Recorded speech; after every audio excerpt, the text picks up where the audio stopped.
apply to the food that that individual is going to consume.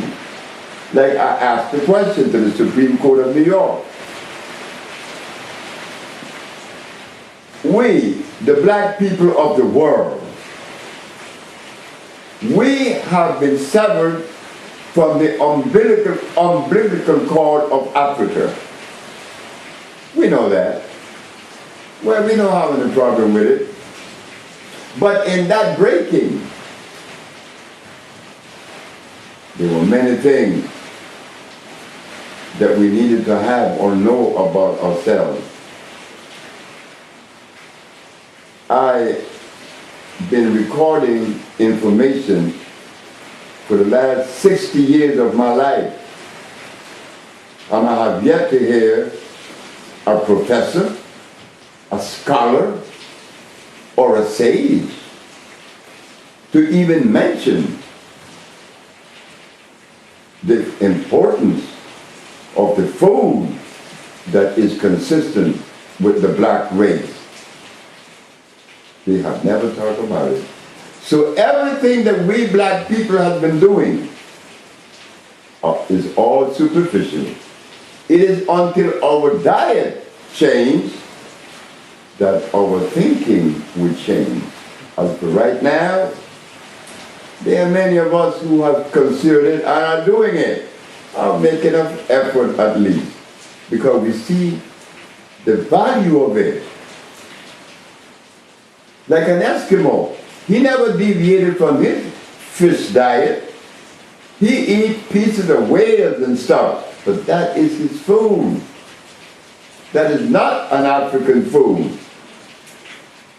But we are confounded, and we have been made so sick that when we look at it, we get scared. Something goes through our skull.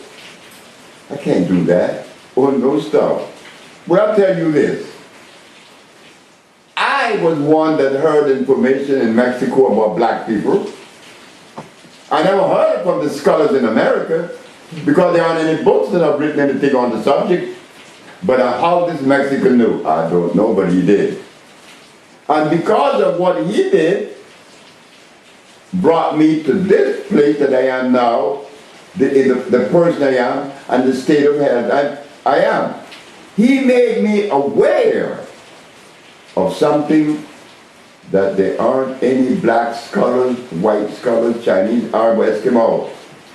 This Mexican, Alfredo Cortez, the baddest of the baddest. He showed me the value of understanding your own genetical predisposition. Nobody else did that but him. And because he opened that window, everything has cleared up for me. All of us have a different diet. Nothing wrong with that. It's just that we have a different diet. And that we have to begin to consider it, because never in the history of humanity has there been such a high incidence of disease.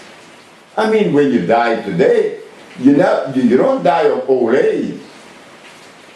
You die of a disease. In fact, it has become so commonplace that what did he die of? From. Not that he died in his sleep at 110 or 200. What did he die from?